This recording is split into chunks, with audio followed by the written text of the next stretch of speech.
کرم ڈسٹرکٹ کرم کے راستے کئی مہینوں سے بند ہیں، آج تک نہیں کھلے، وہاں پر آج تک راستے نہیں کھلے، 8-9 ماہ ہونے والے ہیں، لوگ پریشان حال ہیں، مشکلات کا شکار ہیں، کیوں نہیں راستے کھلتے؟ جی بی کے اندر لوگوں کی مرضی کے خلاف وہاں پر لینڈ ریفارمز بل بنایا گیا اور منظور کیا گیا، یہ وہاں کے لوگ سراپا احتجاج ہیں، وہاں کے جو ایکشن کمیٹی ہے اس کے لوگوں کو جیل میں ڈالا گیا، ناجائز طور پر بند کیا گیا۔ آپ اگر اپنے عوام کے ساتھ لڑیں گے، اپنے عوام کے حقوق کا خیال نہیں رکھیں گے، عوام پر اعتماد نہیں کریں گے تو آپ کمزور ہو جائیں گے، اسلحہ آپ کو نہیں بچائے گا، عوام کی طاقت آپ کو بچائے گی، عوام کا ساتھ آپ کو بچائے گا۔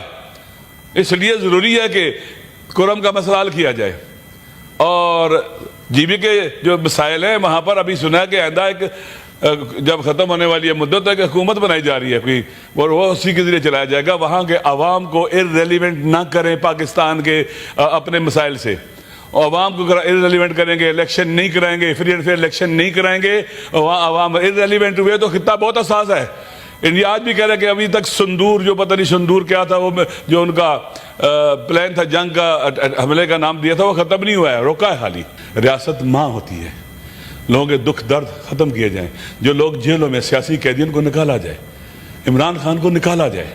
اس وقت جو دنیا کے بدلتے ہوئے حالات ہیں، ہر ایک آدمی کا پوٹینشیل ہے، عمران خان کا بہت پوٹینشیل ہے، خدا کے لیے پاکستان کے اندر پولیٹیکلی ہارمنی پیدا کریں، لائیں ان کو باہر، ان سیاسی قیدیوں کو سزائیں نہ دیں۔ ہزاروں لوگ جیلوں میں، نوجوان بچے جو ہماری قوم کا مستقبل ہیں، جن کی تعلیم تباہ و برباد ہو گئی ہے، خدا کے لیے ان کو باہر لائیں اور پاکستان کو بہترین راستے پر چلائیں۔ دشمن ہمارے دروازوں پر پہنچا ہوا ہے، جنگ کے سائے منڈلا رہے ہمارے اطراف کے اندر، اگر ہم نے دیر کر دی ہم بڑا نقصان کریں گے۔ اس وقت جہان اسلام کو، مسلمانوں کو، ایسٹ کو بہت بڑا تھریٹ ہے، اور ہمیں اس کو سمجھنا چاہیے کہ اتنا بڑا تھریٹ ہے۔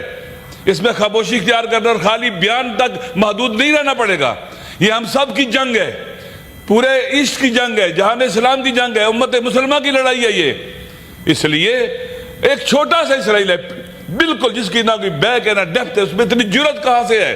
اتنی طاقت کس نے دی ہے اس کو؟ امریکہ نے، یورپ نے، ویسٹ نے۔ وہ اس کو لائی یہاں اس لیے تھے مسلمانوں کے دل میں۔ اب نقشہ اٹھا کے دیکھ لے کہاں واقع ہے اسرائیل؟ مسلمانوں کے دل کے اندر۔ لہذا وہ لائی اس لیے تھے کہ اس پورے خطے کو اپنے کنٹرول میں رکھنا ہے، گریٹر اسرائیل بنانا ہے، اور سارے کی ساری جو سمندری شاہراہیں ہیں، جو باب المندب سے لے کر اپنے ہرمز تک انرجی کے ذخائر ہیں، سب پر قبضہ کرنا ہے اور ہمیشہ دنیا پر حکومت کرنی ہے، اپنی ہیجمونی کو باقی رکھنا ہے، ملکوں کو مزید توڑنا ہے، چھوٹے چھوٹے کویت اور قطر کی طرح یا باقی چھوٹے ملکوں کی طرح چھوٹے چھوٹے ملک بنانے ہیں، پاکستان توڑنا ہے، ایران توڑنا ہے، عراق توڑنا ہے، ترکی توڑنا ہے، سب کو توڑنا ہے۔ اس لیے یہ خطرناک صورتحال ہے، ہم سب کی ذمہ داری ہے کہ اس کے مقابلے میں کھڑے ہوں۔ جہاں تک میں ایران میں رہا ہوں، میں 8-19 سال وہاں میں نے پڑھا ہے، میں نے قریب سے دیکھا ہے جنگ کو بھی، وہاں پر وہ ہارنے والے نہیں ہیں، وہ امام حسین علیہ السلام کے ماننے والے ہیں۔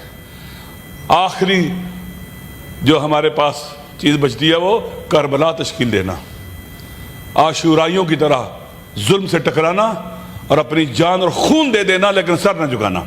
وہ یہ سمجھتے ہیں کہ پریشر ڈال کر ان کا سر جھکا دیں گے۔ 8 سال تم نے ان پر حملہ رکھا، پوری دنیا ان پر حملہ ور تھی، کیا تم نے ان کو جھکا لیا تھا؟ تم نے سینکشن لگائی، 46 ایئر ہو گئے ہیں، کیا تم انہیں جھکا سکے ہو؟ روک سکے ہو؟